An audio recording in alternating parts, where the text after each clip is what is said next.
Souvent, le lieu de notre naissance décide de notre avenir. Ce n'est pas seulement notre pays, mais aussi notre famille. L'étude, l'emploi et les opportunités offertes à nos parents ont un lien direct avec notre mode de vie. La vie n'est pas équitable. Cependant, qu'est-ce qui arriverait si nous aurions tous le droit, à notre naissance, à un revenu garanti? Cela est notre sujet pour aujourd'hui, le revenu minimum garanti, aussi appelé le revenu de base.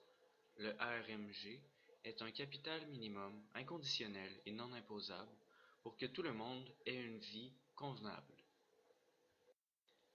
Les idées et objectifs sont très simples, car il n'y a pas de conditions spéciales, c'est la même chose pour tout le monde. Premièrement, la prévention de l'extrême pauvreté. Avec un revenu garanti, les humains sont toujours en mesure de répondre à leurs besoins primordiaux, logement, nourriture et l'hygiène. En plus, les conséquences à long terme liées à la santé physique et mentale seraient évitées. Deuxièmement, l'inégalité excessive pourrait être diminuée, car le revenu garanti aurait un impact sur les communautés et non pas seulement sur les individus. Le RMG peut réduire les insécurités humaines qui sont à la base de plusieurs problèmes. Troisièmement, les gens seraient capables de gérer leurs circonstances et besoins individuels plus rapidement. Les parents pourraient épargner pour l'éducation de leurs enfants ou se développer de façon professionnelle s'ils veulent, sans risque de tout perdre. Cette façon de penser a été développée durant le siècle des Lumières. Elle est née avec Johann Ludovicus Vive, qui a créé le premier schéma et des arguments compréhensibles pour cette cause qui était de plus en plus importante durant la Renaissance. Mais en réalité, c'est un Quaker anglais appelé Thomas Paine, pendant le XVIIIe siècle, qui a concrétisé l'idée. Monsieur Paine était un philosophe et politicien qui croyait que le revenu garanti devrait être un droit fondamental. Il revendiquait ce droit après avoir entendu parler de la Révolution française. Il voulait que le gouvernement ait une obligation au secours financier par les impôts, car ce dernier ne marchait pas. Il voulait une bienfaisance publique garantie pour tous. Il y a plusieurs organismes qui veulent mettre en place ce système, comme le BIEN, Basic Income Earth Network, et de façon plus locale, le Réseau canadien pour le revenu garanti. Il existe déjà plusieurs villes et pays qui ont mis en place ce système, comme l'Alaska Permanent Fund, qui est utilisé depuis 1976, consiste à donner chaque année un minimum de 25% des revenus pétroliers et de gaz carbonique à chaque citoyen qui a plus de 5 ans. Un autre exemple est la communauté d'Otjivero en Namibie. Ce village avait une très mauvaise réputation. Tout le monde était soit mendiant ou voleur. Grâce au revenu garanti établi en 2008, ce village a changé drastiquement. Tout le monde avait les moyens d'acheter leur nourriture, les gens ont retrouvé leur humanité, leur dignité, et ils sont devenus beaucoup plus responsables, surtout avec leur environnement. Le revenu garanti avait arrêté le cycle vicieux de la pauvreté.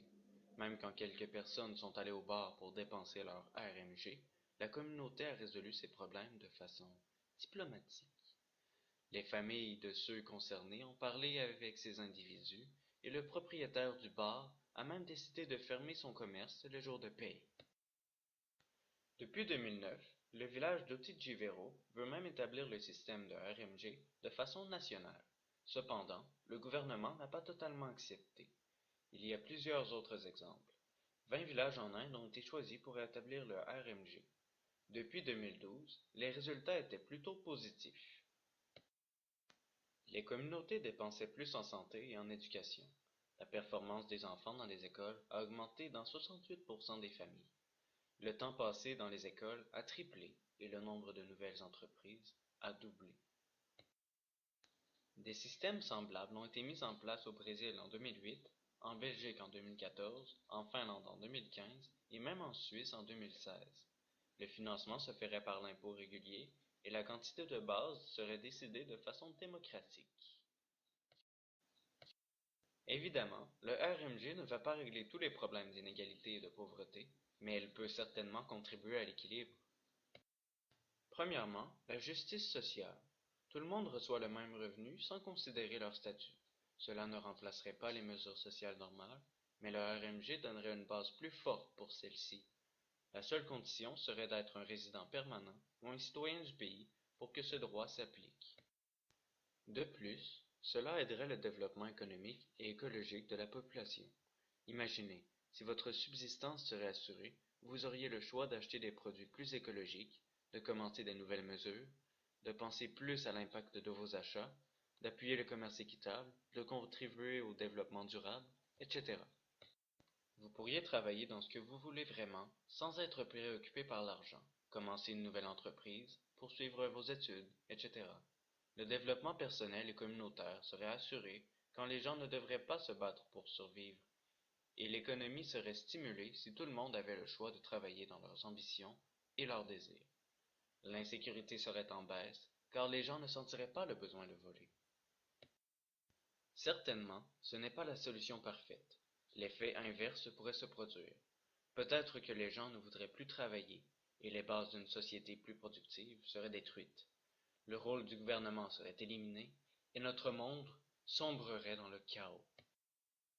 Ceci sont les craintes des gens. Mais pourquoi? Premièrement, le RMG fait juste assurer la subsistance. Pour les besoins personnels et matériels, les gens vont devoir travailler. Pensez-vous vraiment que dans notre société de surconsommation, nous allons survivre avec seulement l'essentiel? Nous avons nos doutes. Cela nous amène au second point. Nous pourrions subir une baisse de productivité, mais cela ne serait pas nécessairement un problème, car nous produisons plus que ce dont nous avons besoin. Les ressources de notre planète n'ont pas le temps de se renouveler, mais si nous produisons moins et plus équitablement, notre environnement en bénéficiera. Mais tout dépend de la mentalité des gens, de leurs choix personnels, de l'éducation présentée et de leurs besoins. Notre équipe était un peu divisée à propos de l'efficacité du revenu minimum garanti. Nous pensons que l'idée est très bonne, mais plutôt utopique, du moins au début. Notre économie aurait besoin de plusieurs changements et d'une période de transition avant de pouvoir constater les effets du revenu garanti.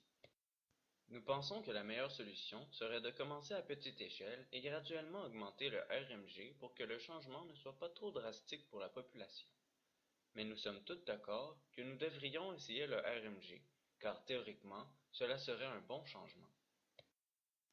Nous pensons que le RMG pourrait être une aide sociale plus efficace que le bien-être social, qui est difficile à gérer avec toutes ces conditions, qui pénalise le travail et qui met les gens dans une situation dont ils ne peuvent pas s'échapper. En plus, notre capitalisme actuel serait à peine affecté, car le RMG n'est pas du communisme, mais une forme d'aide sociale pour tous, un droit fondamental. Vous auriez le droit de travailler et d'acheter tout ce que vous voulez, de dépenser votre argent sur une robe de 1000 $ ou une voiture sportive. À la fin, c'est votre décision personnelle. Le RMG donne les mêmes opportunités à tout le monde. Ce que vous en faites est votre problème. En conclusion, le revenu minimum garanti est une des plusieurs solutions à la disparité économique, sociale et écologique dans le monde.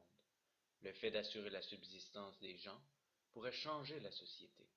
Ne pensez-vous point?